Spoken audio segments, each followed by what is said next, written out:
This is Talking Bullish, the new Bradford Bulls fan podcast. With your hosts, Laura Micklefield and Alan Raisin.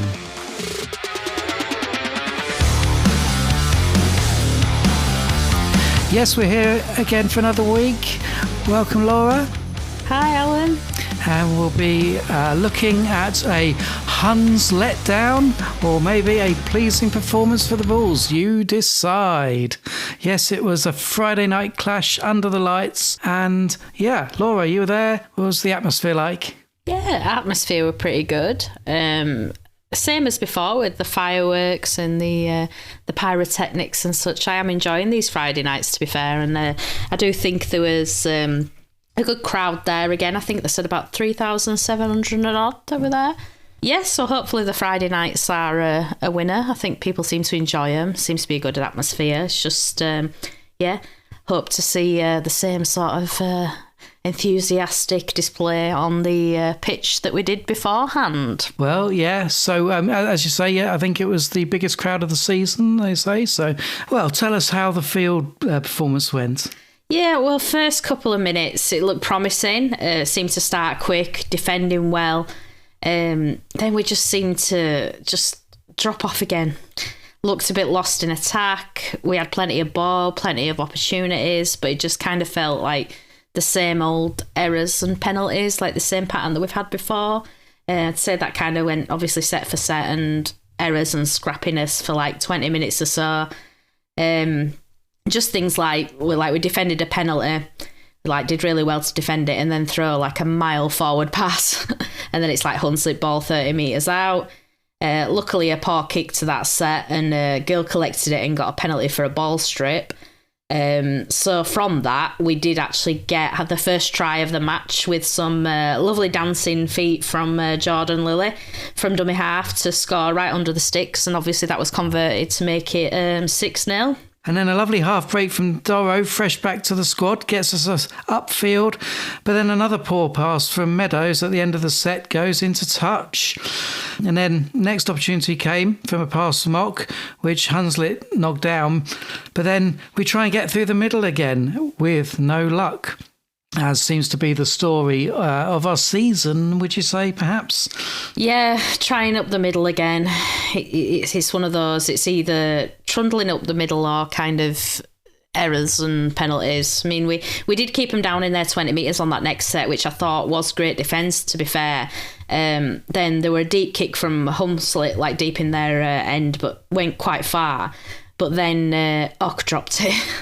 So again, we were defending. Huns-let were held up on the 5th and then they knocked on.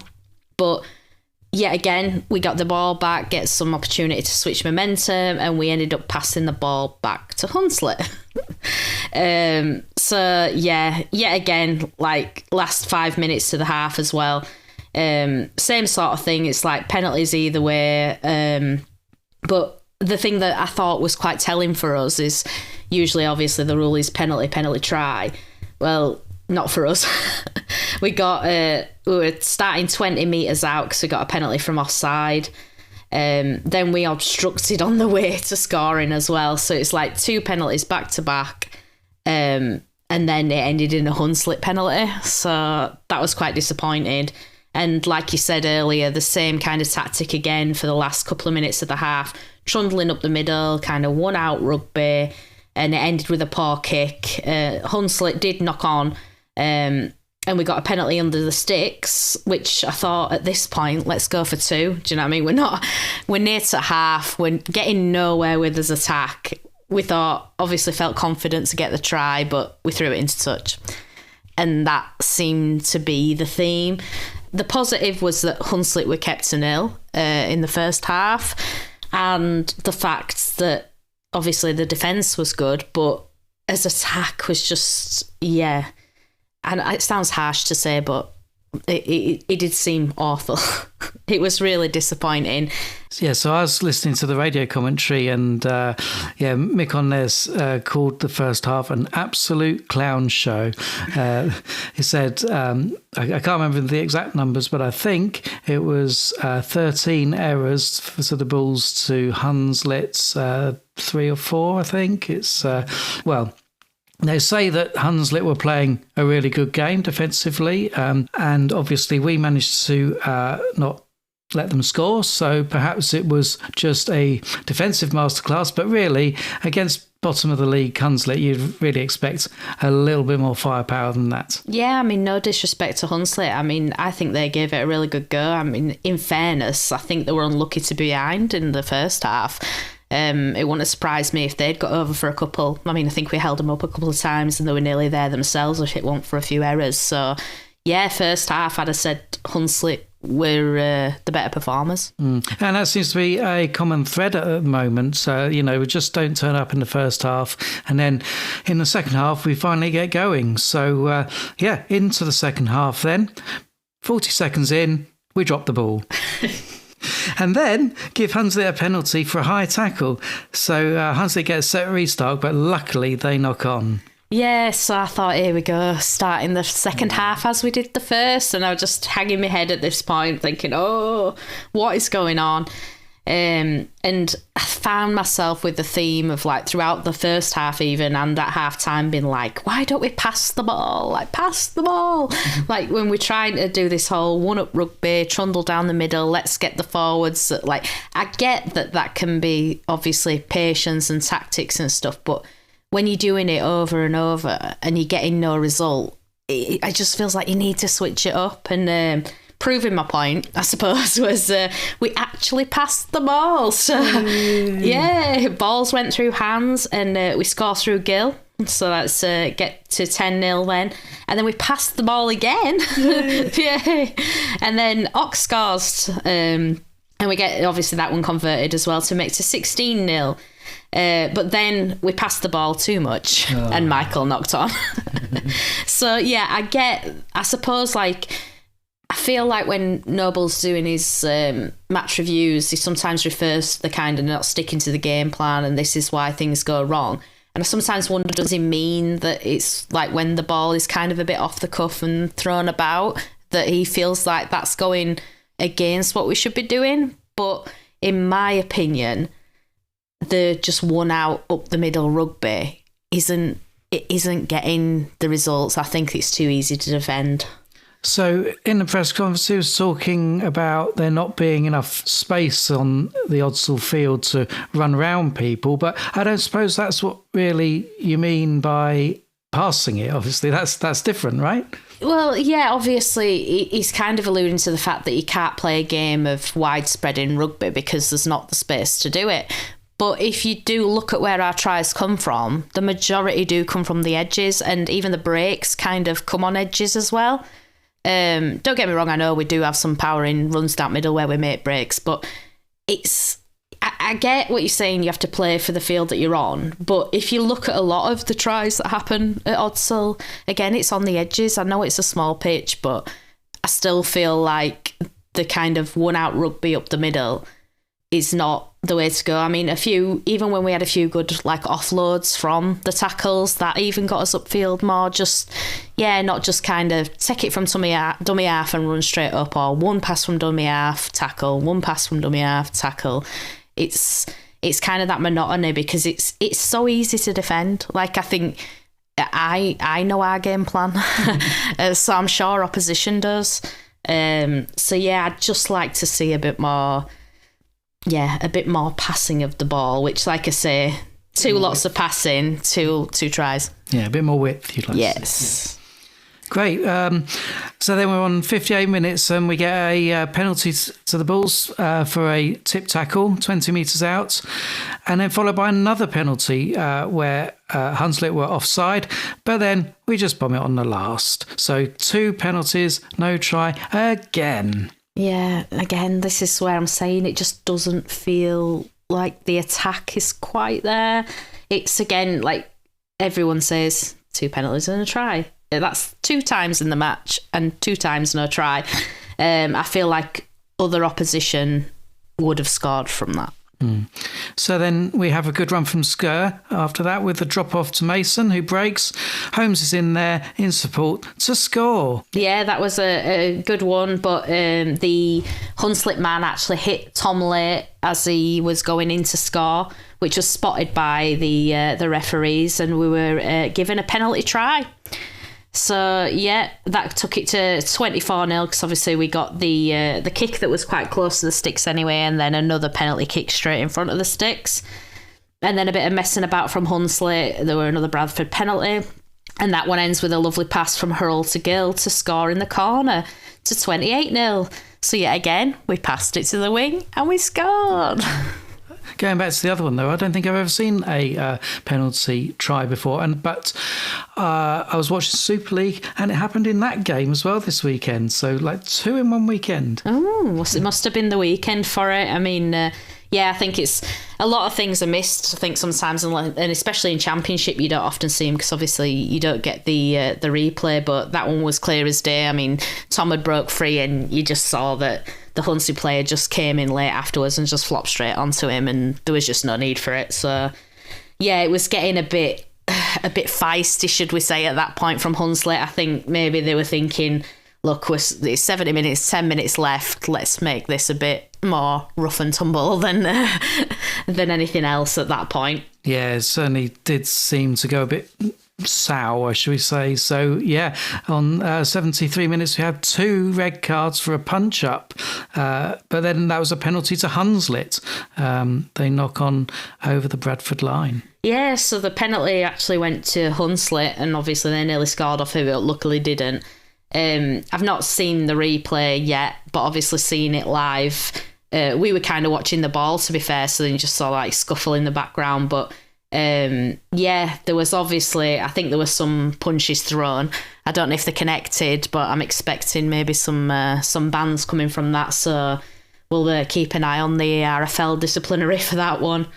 But yeah, like I say, it was getting scruffy, and in fairness, about after that there was a disgusting tackle, is the only way to describe it, on Holmes, and the Huns-let were given a yellow card for that one. So there's someone off on a red, and then obviously someone off on a yellow.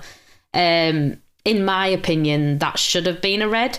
It was the commentary, I think, on the radio, plus what we saw, looked like it was just an intentional elbow to the head. There were no attempt to tackle. It was, even if you're kind of arguing, or maybe it was a charge down or something such as that, it wasn't. It kind of jumped with his elbow straight into his face. Yeah. Obviously, Tom had to go off from that as well, and 18th man were put into play. So, yeah, I'd be interesting to see what the review panel make of that one as well. So, yeah, I think they were lucky, as you say, that it was only a yellow for that one. Yeah, definitely. I mean, I think at one point Huns-let were down to 10 because I think they'd had the sin bin in for the tackle on Holmes, I think, after the try. I think that's where they got the sin bin. I can't remember the third one. But obviously then they had the red card, and then they had another yellow card. But obviously they ended, I think, with 11 players on the pitch. But yeah, I suppose we took advantage of that in the end to get another try when Blake cuts through after some good runs by Hurl and Lily to score, and Lily converts, making it 34-0, the final score. So, yeah, what did you think listening then, Alan? What did you make of the match? I think given the first half performance, in many ways it was a lucky win. I don't know if luck is the right word. It wasn't a satisfying win, shall we say. As I say, Huns-let bottom of the table. You did predict a comfortable win last week, and to be fair, that's what we got, 34 points to nothing. That is, quite comfortable, but just the manner it was played didn't seem like we were playing very well. Yeah, that's the impression when I got there as well. Obviously, pleased with the win. You can, positives, defence, brilliant that we didn't concede any tries. Again, no disrespect to opposition, but obviously we're not playing the best attacking side. It's probably the worst attacking side in the league. But it was one of those where it seemed really crazy for me to say, but I've never been more disappointed with a win when it's 34-0. And maybe this is me being a overly critical fan. Because, yeah, that should be celebrated. You've won 34-0. You've not conceded any points and scored plenty. It's just like you say, the manner of which it was scored. If you cut out all the errors, the penalties, the scrappiness, and if we had some more cohesion in the attack when we were actually on the line, I feel like we could have had maybe like 4 or 5 more tries easily. And it's just... I don't know, it just makes me think, how are we going to go against other opponents? I feel like with the trajectory we're going, obviously it was all before where we were like wins on the bounce and kind of positivity going. We just seems to be kind of slipping the other way. Yeah, I just wonder what it's going to be like against other opponents, I suppose. So I thought Brian Noble was quite upbeat in the press conference, which I thought was good, given the feelings we had after the game. He did say he was frustrated how slow the game started in particular. I think he thought the ref was stopping it a lot more than he needed to, although maybe it turned out that the ref didn't have control of the game at the end, so I'm not quite sure about that. He said we were strong defensively. I guess you can't argue with that, given that they didn't score. The best Huns-let have played for a while, apparently. Obviously, we haven't been watching them, but he has. And he said, in the main, he's reasonably pleased. And then, the most critical he was at the end. We were at times impatient and clumsy with the ball. So... what do you make of that? I agree with the impatient and clumsy with the ball. I think it was probably more than at times. I think that's the hard bit. I mean, watching it in full, I'd feel like we were kind of, 40 minutes, not very good, 20 minutes mediocre, 20 minutes great. So it's like, yeah... I don't know. Obviously, you've got to keep positivity up, especially if you're a coach, and obviously you don't want the criticism. And at the end of the day, it is a 34-0 scoreline. So, yeah, and fans will be fans. So, we're going to be disappointed with performances all through the season, win or no win. And, it happens. But I think the next few weeks will really be a telltale thing for us. I think we've literally got York, Oldham, Widnes, I think, coming up in the next 3 matches. It's going to be a tough run, yeah. It's really going to be tough. I mean, it's probably the toughest run we've had all season so far, apart from at the beginning of the season where we were doing quite well. But with us kind of having a bit of a dip, shall I say, I'm interested to see how this falls out. So into the news, but there's not a lot to talk about as we record. So, there's some rumours about possible signings, but nothing really concrete yet. No, I've heard some kind of talkings, obviously, on social media and such about maybe some signings before the York match. But, like I say, not heard anything yet. Or maybe see, obviously, there's no 21-man squad out yet. So, watch this space. But, quiet on the news side this week. So, not much to discuss on that front. Yeah, I know Brian was talking in the news conference about potentially, looking at where he could strengthen. So, hopefully... If we need to strengthen the squad, then we'll have the means to do so. Hopefully, yeah. And then so on to York, who are definitely the form team in the division. Beaten us in our last 2 matches, 1895 semi-final, of course, and at home at Odsal. And 10 wins on the bounce now in all competitions, 8 in the league. It's a hard one. Yeah, we're on dodgy form, to be fair. It's like we've won 2 of the last 4. Like we just said, the Huns-let win, not as convincing as we would like. The critical fans would like. But it's going to be interesting. It'd be interesting to see the squad. I expect that Armitage, Suter, Keys and Tafua are still all out injured, so I'm not sure that they'll feature, but... even so, we did drop Hallis, G and Lawrence all last week. So I wonder if they were just rested and maybe I'll be back this week. I would expect that there would be. My ideal, I think, for this match, I think to play Hooley at fullback and Lily and Holmes in the halves, and I'd have Hallis and not like interchanging at hooker, and keep Doro as loose forward rather than Hallis. And I wouldn't play Meadows, but that's just my opinion. I have the feeling that the actual squad will be that it'll be Meadows and Holmes in the halves, Hooley at fullback, and they'll interchange Lily as the hooker with Ott.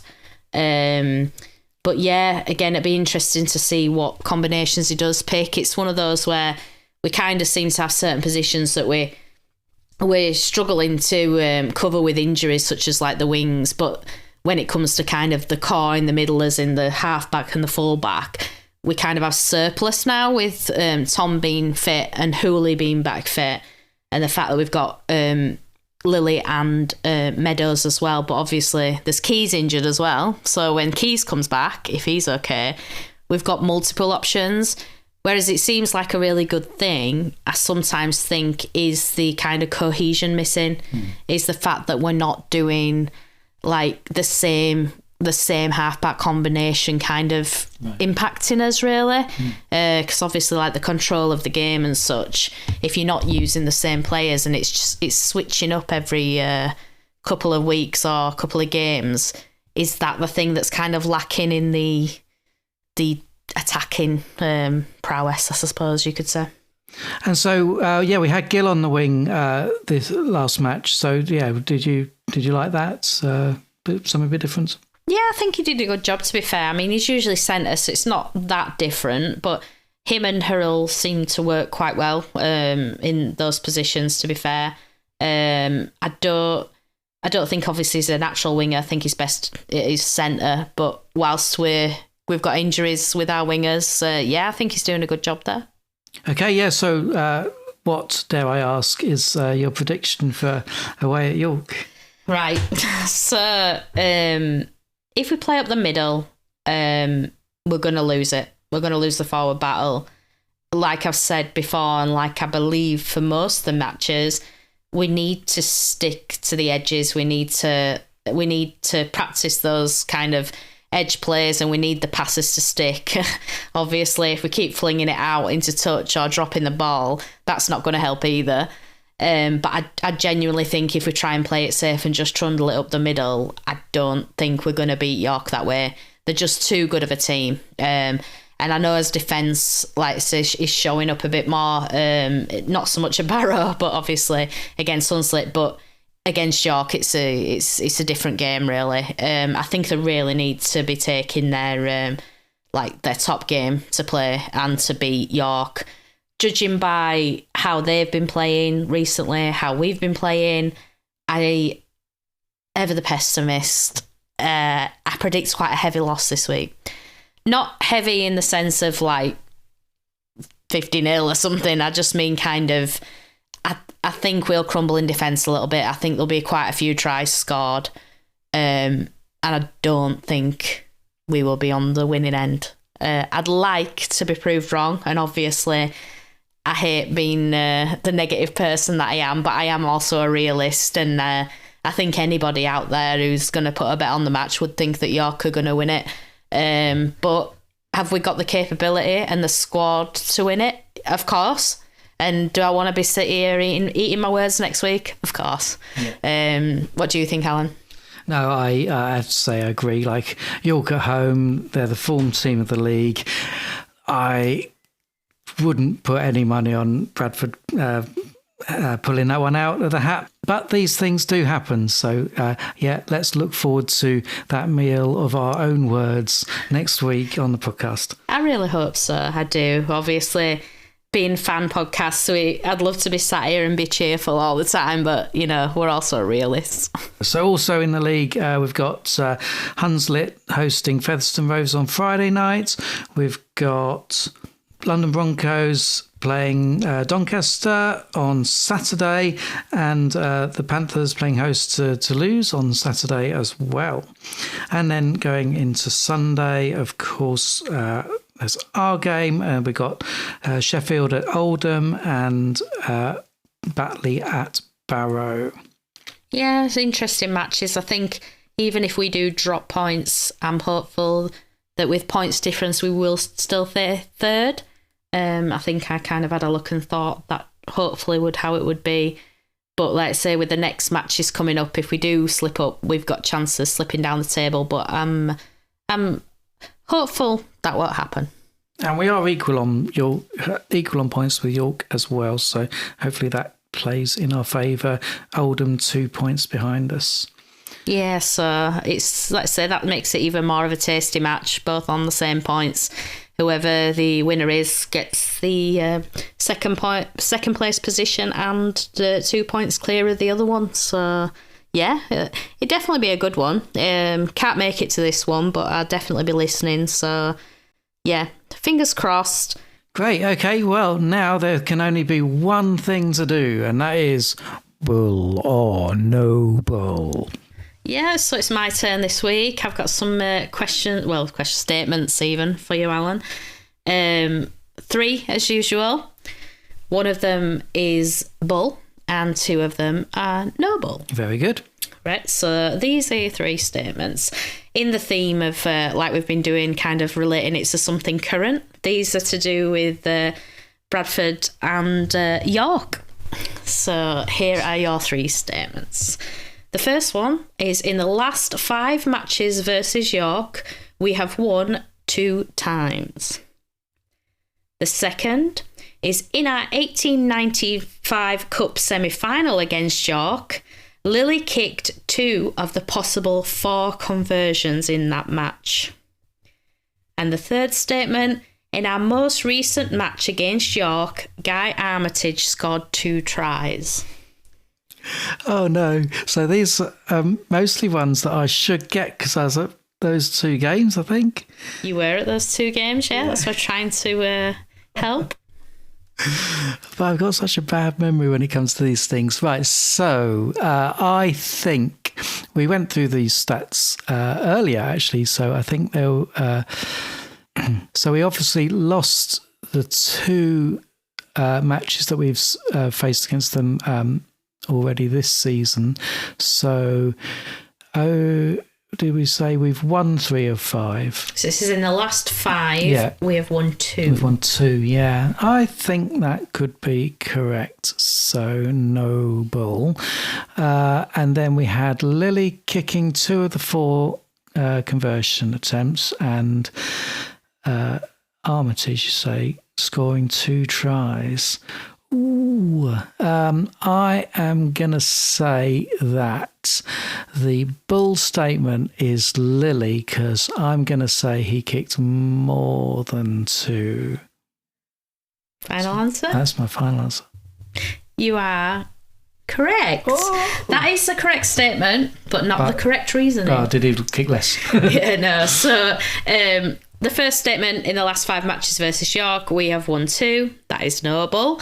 We won in 2024, 36-28, and 2023, 22-8, although we are yet to beat them this year. In the 1895 semi-cup final against York, Lily kicked 2 of the possible 4. This was the bull statement. He didn't get any. 2 were converted, but by Huns-let and Blake.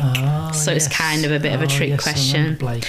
And in our most recent match against York, Guy Armitage scored 2 tries. That is also true. So correct answer. Yeah, well done, Alan. Yay. Getting better at these now. Just luck. Well, you were at the matches, so, you know, there must be some stored memory there that you thought, I do think that's the true statement. But yeah. Okay, so that brings us to the end of another podcast. So thank you very much for listening. Yeah, thanks again for listening. And as usual, if you want to give us a follow or anything, we've got X, Blue Sky, Instagram, Threads we're also on now. And then obviously you can listen to our podcast through Amazon Music, Apple Podcasts, Spotify, and also now on YouTube. So yeah, if you're easier on than ever to easier than ever, yeah, definitely. So if you want to listen on YouTube, obviously I'll do the give us a like and a subscribe, yeah. And and if you want to just kind of keep up to date with the latest news from us and when our episodes are out and such, please do follow on our social media sites. As always, thank you for listening. Come on, you fools, on Sunday. Let's hope for the win.